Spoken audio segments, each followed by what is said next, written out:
Este edifício começou com uma carta do ministro Capanema,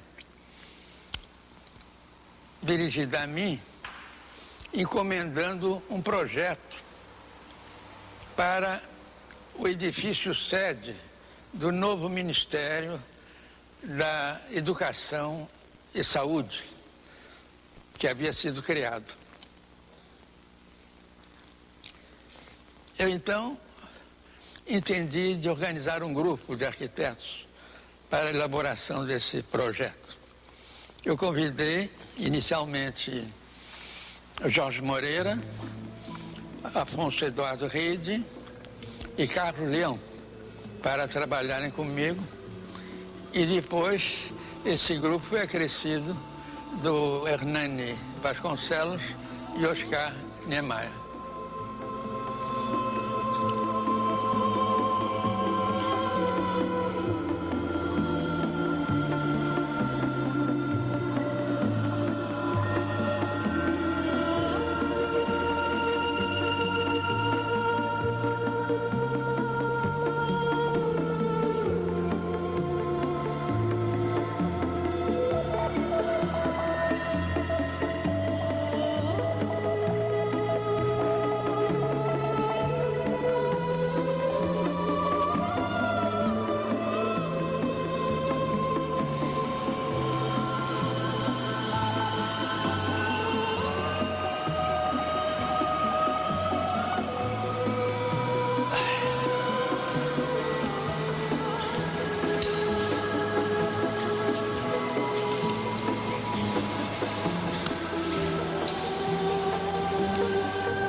O projeto do Ministério da Educação data de 1976.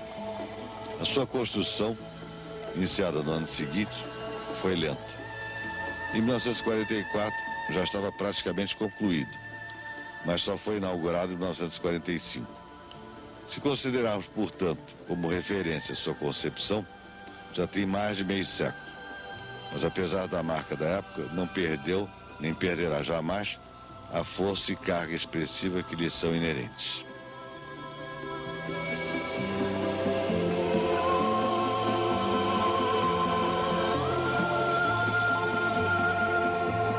Não foi fácil conseguir a consultoria de Le Corbusier, porque no ano anterior já aqui estivera Piacentini, o arquiteto de Mussolini, contratado pelo governo para ajudá-lo no problema da implantação da cidade universitária, e o ministro Capanema não se sentia em condições de pleitear nova contratação.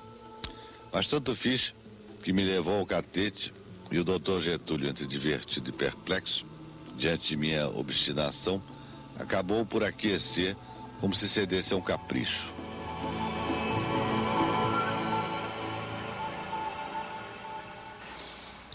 Esse edifício, além da sua qualidade arquitetônica, do que ele representa para a nossa arquitetura contemporânea, né? Eu considero ele simbólico sobre dois aspectos importantes. O primeiro é que ele mostra como o gênio nativo pode se antecipar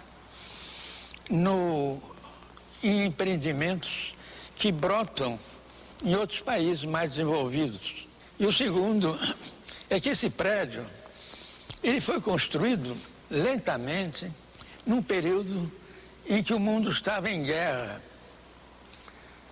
Toda a tecnologia de ponta do mundo estava voltada para a destruição.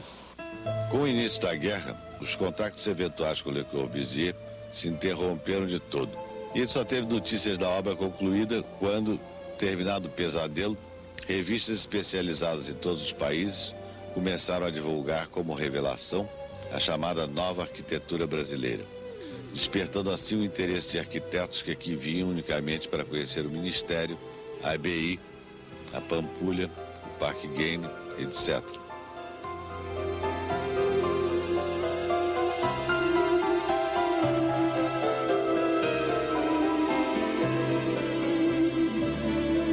Enquanto daqui partiam grupos de estudantes para a Europa que faziam palestras sobre o assunto.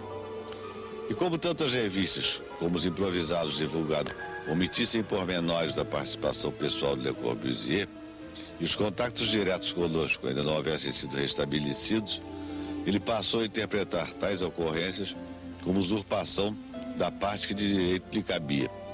Estado de espírito que o levou numa espécie de revide a publicar como risco original seu para o edifício, efetivamente executado, um croquis calcado sobre aquela fotografia da maquete que lhe havíamos em tempo enviado junto com o projeto. Desenho este feito sem muita convicção e sem data. Evidentemente, a sua intenção fora simplesmente evidenciar o vínculo, melhor, a filiação de uma coisa com a outra. Eu me lembro do Walter Gropius, de Paris, quando estive com ele manifestando o espanto dele quando terminou a guerra, que dois países em extremos opostos, que foram a Finlândia e o Brasil, é que estavam oferecendo ao mundo contribuição para a retomada da paz. De modo que eu me sinto gratificado de ter participado, de algum modo, desse momento tão raro de idealismo. Agora quando eu reconsidero esse episódio todo, eu constato que o que importa no mundo são as pessoas. A presença de determinadas pessoas em determinados momentos é que é fundamental. Neste caso, primeiro foi a minha presença. A minha presença na reforma da escola, que fracassou e que se realizou na construção, 5 anos depois, deste prédio. A presença de um ministro como Capanema, que ficou tão absorvido e tão impregnado da generosidade dos arquitetos e do empenho deles, da paixão com que estavam fazendo a obra, que ele foi contagiante. E graças a ele, se não fosse o ministro Capanema, isso não teria sido realizado, absolutamente, né? De modo que a presença de determinadas pessoas, e depois Oscar. A presença do Oscar, a presença do Oscar foi fundamental, porque era um criador que estava incubado, compreende? O fato de eu ter incluído quase que assim, a última hora no grupo que ia cuidar do ministério, o fato, depois de eu ter levado a Nova York para fazer o pavilhão, numa época, em 1938, que em Nova York não havia nenhum edifício feito com essas fachadas envidraçadas, essa curtain wall, né? O mur rideau, esse pont de verre, e que o Ministério já estava botando em prática esse tipo de arquitetura. E em Nova York não havia nenhum em 1938. Isso que vocês hoje consideram arquitetura americana. Os americanos vieram depois.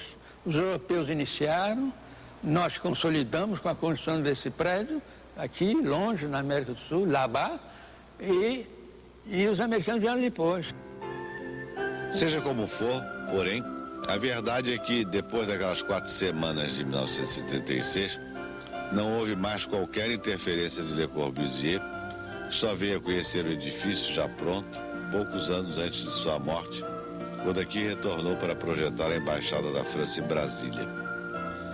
Assim, as marchas e contramarchas, os obstáculos, as contrariedades, tudo valeu a pena.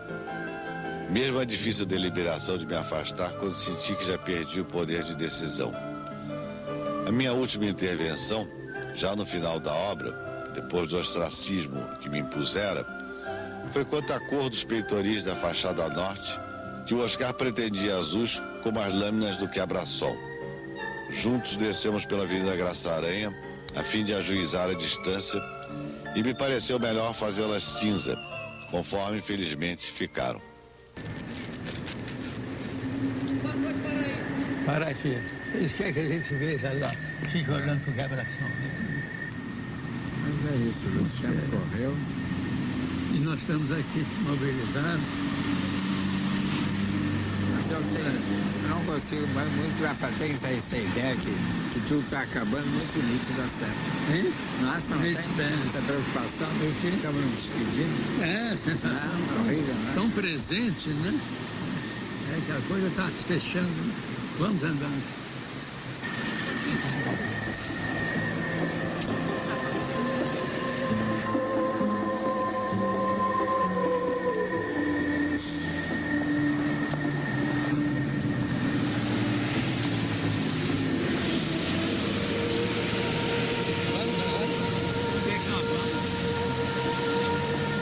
De modo que foi uma renovação que ocorreu e num país e que era inesperado, que era o último dos países que se podia imaginar que essa renovação da adequação da arquitetura às novas tecnologias construtivas ia se operar.